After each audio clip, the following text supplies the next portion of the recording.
Nice to meet you. I'm Margaret, Richard's fiance. Pleased to meet you. My first impression was that she's incredibly beautiful, and yet she's not pretentious at all and greets politely. That's why I didn't realize it then, that she was such a nasty person. Slept well. Yawning as I head to the living room, there's already someone there. The visitor is lounging on the sofa, casually using a mobile phone. Seeing her, I feel a growing sense of disgust inside. It's Margaret, my brother's wife. With no makeup, it seems like she's in her off mode today. Lisa, sleeping till this hour? You must have been up late playing games again. This is why neat, sir. Margaret, you're here. I'm not a neat, actually. What? Didn't you say you're always welcome to visit? Hearing Margaret say that, I sigh internally. Sure, I said that, but there's something called appropriate distance. Holding back what I want to say, I force a smile. Welcome, Margaret. Even though I say that, Margaret is no longer looking at me, absorbed in her mobile phone. Interesting. And so, with her occasional laughter, curious about what she's watching, what are you looking at? I asked. Margaret willingly shares. This? It's a refreshing comic. The protagonist gets cheated on, but gathers evidence and confronts her husband for a divorce. It's just desserts for his actions. Laughing, she shows me her mobile phone. As she explains, Margaret glances towards the kitchen. Mom is there, busy washing dishes. Seeing Mom busy, Margaret, with a frown, says, By the way, where's the coffee and snacks? I've been waiting for them since I arrived. It's been over 30 minutes. I'm a guest, you know. Not serving coffee and snacks to a guest? What's that about? Unbelievable. There's no common sense. Thinking about Margaret's words, I ponder. She's already married into the family. How long does she plan to act like a guest? Shouldn't she do such things herself? No. Before that, I wish she'd help Mom. As I'm thinking this, Mom looks back at us. Sorry, dear. I was going to prepare everything after finishing this. Can you wait a bit longer? Despite being spoken to like that, Mom responds with a calm smile. Just hurry up, please.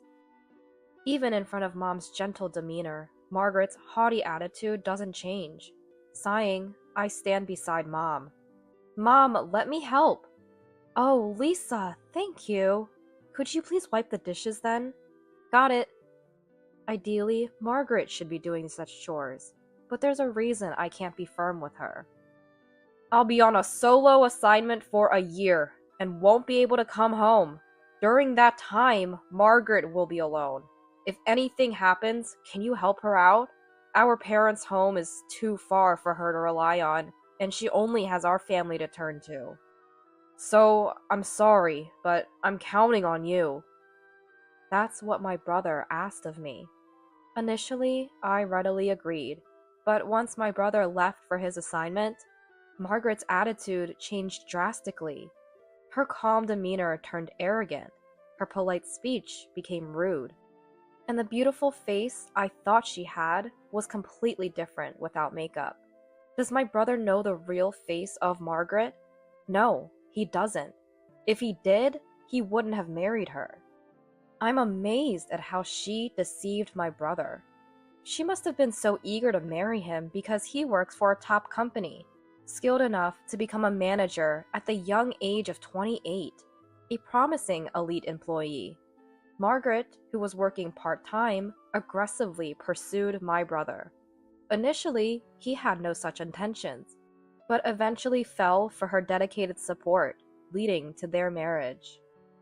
I watched Margaret, eating and drinking the coffee and snacks Mom prepared without a word of thanks. Her devotion to my brother was all a show, it seems. Ever since I married Richard, everyone's been jealous and bullying me, Margaret said, crying. I'm the breadwinner, so Margaret, you quit your job and rest. And my brother defended her. Since then, jobless Margaret enjoys shopping every day and often visits our house, leading a life of decadence. Despite this, Mom continues to treat her kindly. Okay, she said. To an outsider, it might look like Mom is caring for a spoiled daughter. I find myself a bit jealous of their relationship. I wish Richard would come back soon. It's one more month until my brother returns from his assignment. I've endured Margaret's occasional invasions over this past month. Our house has always been a gathering place for many people.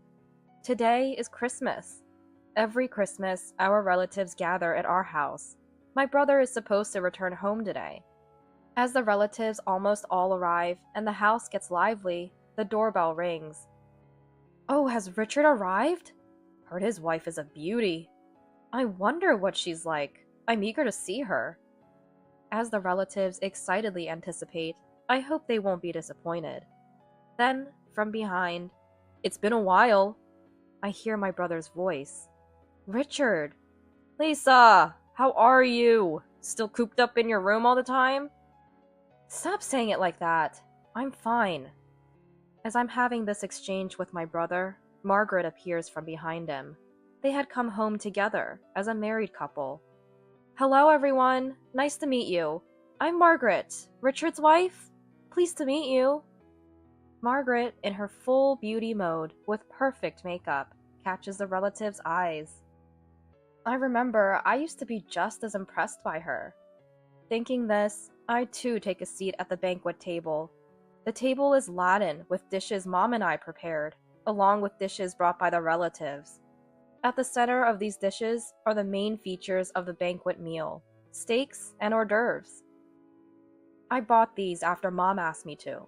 And luckily, steaks from the supermarket these days are delicious and affordable. So I ended up buying plenty. It's great because it allows the relatives to eat without holding back. As Margaret sits down and sees the meal, she covers her mouth and giggles. "Margaret, what's up?" Richard asks, to which Margaret waves her hands in a flustered manner. "Oh, nothing. I just laughed because I'm so happy to see such a lavish meal. It looks so delicious." Hearing Margaret say this, the relatives let out sighs of admiration. She's happy to eat the food we made and brought here. What a lovely thing to say. I wish you had married my son. Margaret seems thoroughly pleased with their words. I'm filled with the urge to reveal her true nature, but seeing Mom's calm demeanor, I decided to hold back for now. Margaret keeps her true self hidden until the relatives leave. She's deceived my brother for over a year, so this must be easy for her. After seeing off the relatives with a smile, it's as if Margaret removes a mask, instantly switching from her smile to an expressionless face. Then, "I'm tired," she sighs, holding back my urge to retort, "Mom and I are the ones who are tired." I check my mobile phone before starting to clean up with Mom. As we're cleaning, "Sorry, I need to make a call. I'll help with the cleanup after." My brother approaches from behind. Margaret responds to him with a beaming smile. "We'll handle this, Richard. Don't worry about it." And her pretense of cleaning up. Showing a tender smile, my brother leaves with his mobile phone. Once he's gone, Margaret returns to her usual expressionless face. "What was with today's meal?" Margaret's sudden complaint stops Mom and me in our tracks. "Just look at the unappealing dishes. It was so hard to keep myself from laughing. Why weren't there pizzas or Caesar salads at a family gathering party?" "I thought the dishes everyone brought were delicious," I said. Margaret laughed at me mockingly. "Typical neat. You have no taste. Even if we overlook these unappealing dishes." She looked at the empty steak packaging on the table. "Did you buy this steak from the supermarket? Who bought it?" "I did. They were affordable, so I bought a lot. It's from the supermarket, but it was tasty, right?" I said with a laugh. Margaret, frowning, picked up the package and pointed at it. "Are you kidding me? You bought such cheap steaks for my visit? Meats really have no sense." Margaret sighed deeply and continued. "Normally, you should have high-quality steaks for Christmas. Competent." Saying this, Margaret threw the empty package at me. It wasn't painful, but her arrogant behavior left Mom and me speechless. "Is that your true nature?" a disappointed voice said. It was my brother. Surprised, Margaret turned around. Richard, the phone call? How long have you been there? Margaret rushed to him with a forced smile. My brother took out his cell phone. The call was from Lisa. What? Margaret looked at me. What do you mean, Lisa? Margaret asked, trembling with anger. I'm sorry, I must have dialed by mistake. I sent a message right after to apologize and asked Richard to come back quietly since we were focusing on cleaning up. And you came back right away, Richard, I said, smiling at my brother. Margaret must be panicking now. If Richard came back right away, he must have seen Margaret's true nature from the start to the end. Margaret, what was that way of speaking? My brother asked angrily. Margaret shook her head. No, Richard, you got it all wrong. How is it wrong? To call the delicious food everyone, including Mom and Lisa, worked hard to make unappealing dishes? That's very rude. I didn't mean it in a bad way. I meant it in a good way. Like, it's calming. Margaret desperately tried to explain, but my brother's gaze was cold. Then he said the words to Margaret. We're getting a divorce. That's so cruel. Haven't I been supporting you? You can't manage without me. I appreciate that you supported me when I was busy, but if your support means treating others as nuisances, then I don't need such support. I heard you've been bullying other female employees. That's a lie. Trust me. Do you think I would do such a thing? Margaret looked up at my brother with pleading eyes, but now that her true nature was revealed, these tactics would no longer work on him. My brother sighed as he looked at Margaret. I married you, thinking that even if those rumors were true, your dedication to supporting me was genuine. But if you're going to speak ill of my family, I can't be with you, said my brother coldly. Margaret's demeanor changed drastically when she realized no one was on her side. Fine then. Act all high and mighty because you're a manager. You're just an ordinary employee. I'll demand alimony twice your annual salary for being unfairly divorced when I did nothing wrong. My brother, witnessing Margaret's true nature, sighed in exasperation. This time, Mom started to speak.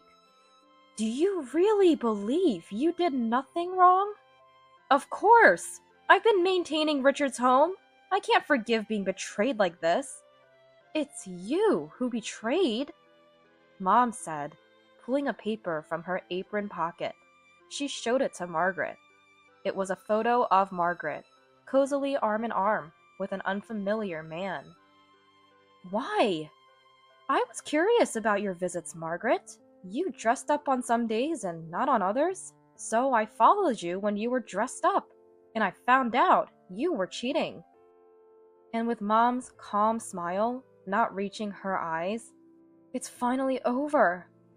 Margaret panicked at the sight of Mom's smile, devoid of joy. Wait, I'm sorry. I'll apologize properly. I really am sorry. You're apologizing to the wrong person. And even if you apologize, I doubt Richard would forgive you. Besides, Richard is not just an ordinary employee. What do you mean? Margaret was about to ask for clarification when Dad arrived home. I'm back. Finally done with work. Now I can start my Christmas vacation. Have all the relatives left? Dad, in his suit, was surprised to see Richard. Richard! You're back already? How was my company? Did you learn a lot? Margaret was shocked by Dad's words. What's Joseph's job? You didn't know? Joseph is a business owner. Richard is his successor. Margaret, clearly unaware, was initially surprised, then contorted her face. I didn't know this. Why didn't you tell me? And Richard isn't the president of your company, right? So he's just an ordinary employee? Dad, confused but trying to explain, said, Well, the company Richard works at is a subsidiary of mine. He's working there now. But the plan is to gradually familiarize him with my company, the parent company, and eventually pass on the presidency to him. At this explanation, Margaret's face showed sheer despair. I was going to tell you eventually, but we're done. It's a pity, my brother finally said, bringing Margaret to the brink of tears. No, you can't mean that. Betty, you won't agree, right? You've always welcomed me warmly. You've always been kind to me. You're on my side, aren't you? Margaret, with tears streaming down her face, turned to Mom for support. Mom, who had been calm throughout, suddenly became stern. Then, never show your face here again. Even Mom's gentle nature had reached its limit, and she said this with an angry face and a low voice. It had been a long time since I'd seen Mom angry. For Margaret, it must have been the first time seeing Mom like this. Utterly defeated, Margaret collapsed to the floor. Why? How could this happen? She murmured in despair. Thus ended the marriage between my brother and Margaret. That's the story, I explained to the woman wearing glasses in front of me. So, the ending is, the protagonist, thought to be a NEET, turns out to be the author of the manga Margaret often read. The woman in glasses, looking over several sheets of paper, said this. Yes, it's a twist of seeming to be a NEET, but actually, kind of revelation. That's great! It was refreshing to read, as always. I'm glad to hear that. Is everything okay for this submission? Yes, I'll submit it. Looking forward to your next work. Great job as always, Lisa.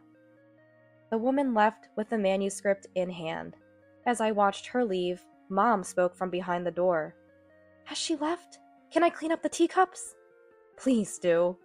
Mom entered the room, her face calm as ever. What was the story about this time? As she collected the teacups, I looked at her and replied, It's about how the kindest people can be the scariest when angered.